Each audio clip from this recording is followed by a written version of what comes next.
بسم اللہ الرحمن الرحیم۔ السلام علیکم۔ سنتوں اور مستحبات کے ساتھ وضو کرنے کا طریقہ کیا ہے؟ وہ یہ ہے کہ وضو کرنے والا کسی اونچی جگہ پر بیٹھے، قبلہ رخ ہو کر بیٹھے اور سب سے پہلے وضو کی نیت کرے کہ میں نماز کے لیے وضو کر رہا ہوں یا تلاوت کے لیے وضو کر رہا ہوں، یا اگر کچھ بھی نہیں کرنا ویسے ہی پاک رہنے کے لیے وضو کر رہا ہے تو پھر یہ نیت کرے کہ میں پاک ہونے کے لیے وضو کر رہا ہوں یا اللہ تعالیٰ کا قرب حاصل کرنے کے لیے وضو کر رہا ہوں۔ اس کے بعد بسم اللہ الرحمن الرحیم پڑھے اور اس کے بعد ہاتھ جو ہے وہ گھٹنوں تک دھوئے 3 مرتبہ، اور 3 مرتبہ جو ہے وہ کلی کرے، اور کلی کرنے میں جو ہے وہ مبالغہ کرنا جو ہے وہ سنت ہے کہ غرارے کرے اور اچھی طرح منہ میں پانی پہنچائے۔ اس کے بعد مسواک کرے۔ مسواک جو ہے وہ کم از کم جب شروع کی جائے نئی مسواک تو 1 بالشت ہونی چاہیے، اور جو ہے وہ کسی 1 انگلی کے برابر ہو مسواک۔ اور مسواک پکڑنے کا طریقہ یہ ہے کہ یہ جو چھوٹی انگلی ہے اس کو مسواک کے نیچے رکھیں، اور یہ جو 3 انگلیاں ہیں یہ مسواک کے اوپر رکھیں اور انگوٹھا نیچے۔ اور ایک اور طریقہ یہ ہے کہ چھوٹی انگلی اور یہ اشد والی انگلی اوپر رکھیں اور یہ 2 انگلیاں نیچے، اور اس طرح جو ہے وہ مسواک پکڑی جائے۔ مسواک کرنے کا طریقہ یہ ہے کہ پہلے جو ہے وہ مسواک کو اچھی طرح دھو کر، اور دھونے کے بعد جو ہے وہ دانتوں کے اوپر والے دانتوں کی دائیں جانب سے مسواک کرنا شروع کرے، اور پھر نیچے والے دانتوں کو دائیں جانب سے مسواک کرنا شروع کرے بائیں جانب تک، اور پھر زبان پر بھی مسواک گھمائے، لیکن زیادہ زور سے نہیں گھمائے، اس سے زبان جو ہے وہ زخمی ہو جائے گی۔ یہ 1 مرتبہ ہوا۔ اس کے بعد پھر مسواک دھونی ہے، نچوڑنی ہے، اور پھر دوسری مرتبہ اسی طرح مسواک کرنی ہے، اور پھر اسی طرح تیسری مرتبہ بھی کرنی ہے۔ جن کو دانتوں سے خون آتا ہے اس کے لیے بہتر یہ ہے کہ وہ وضو کرنے سے کچھ دیر پہلے مسواک کر لیں تاکہ وضو کے وقت دانتوں سے خون نہ نکلے، اور جن کو خون نہیں آتا ان کے لیے بہتر ہے کہ کلی کرتے وقت مسواک کر لیں۔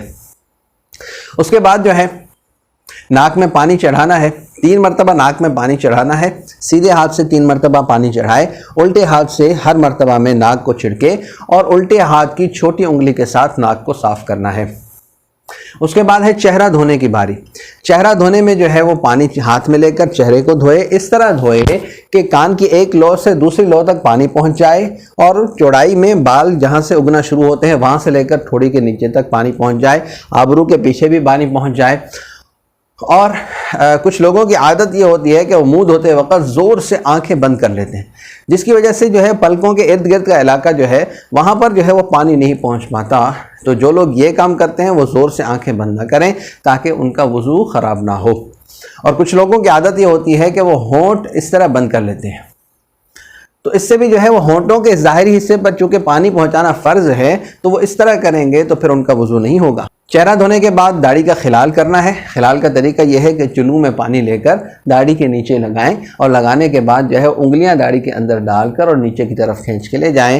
اور خلال کرنے کا دوسرا طریقہ اندر سے باہر کرنے کا بھی ہے، تو باہر سے اندر کریں یا اندر سے باہر کریں، دونوں صورتیں جائز ہیں۔ اس کے بعد بازو دھونی ہے کونیوں سمیت۔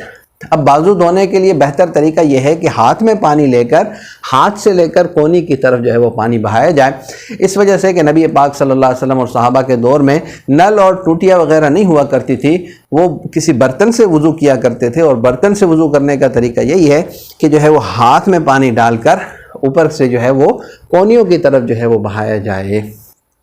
تو بازو پہلے سیدھا دھونا ہے، اس کے بعد الٹا دھونا ہے۔ اور ایک بات یاد رکھیں، جو بھی اعضاء دو ہیں ان میں سے سیدھی طرف سے ابتدا کرنی چاہیے۔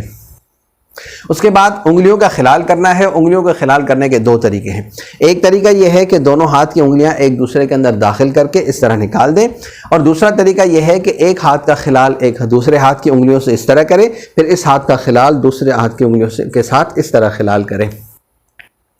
خلال کرنے کے بعد سر کے مسح کی باری ہے۔ سر کے مسح جو ہے 2 سنت طریقے بتائے جاتے ہیں، ان میں سے آسان طریقہ یہ ہے کہ ہاتھ جو ہے وہ گیلے کر کے اور سر کا مسح، پورے سر کا مسح پیچھے تک کیا جائے، پھر پیچھے سے لے کر آگے کی طرف لایا جائے۔ اسی طرح نبی پاک صلی اللہ علیہ وسلم مسح کیا کرتے تھے۔ پھر اسی پانی سے گیلی ہوئی جو انگلیاں ہیں ان میں سے جو اشد کی انگلی ہے وہ کان کے اندر سے اس کے ذریعے سے جو ہے وہ مسح کریں، اور انگوٹھے سے جو ہے وہ کان کے باہر والے حصے کا مسح کریں، اور ہاتھوں کی پشت کی طرف سے جو ہے وہ گردن کا مسح کرنا ہے۔ اس کے بعد جو ہے وہ پیر دھونے ہیں۔ پیر دھونے میں جو ہے وہ پیر کی انگلیوں کا خلال بھی کرنا ہے۔ پیر ٹخنوں سمیت دھونے ہیں، اور پیر کی انگلیوں کا خلال بائیں ہاتھ کی چھوٹی انگلی کے ساتھ کرنا ہے۔ دائیں پیر کی چھوٹی انگلی سے شروع کر کے انگوٹھے تک لے جانا ہے، پھر بائیں پیر کے انگوٹھے سے لے کر چھوٹی انگلی تک لے جانا ہے۔ اس طرح جو ہے وہ خلال کرنا ہے چھوٹی انگلی کے ساتھ۔ اللہ تبارک و تعالیٰ سے دعا ہے کہ اللہ تبارک و تعالیٰ ہمیں سمجھنے اور عمل کرنے کی توفیق عطا فرمائے۔ السلام علیکم۔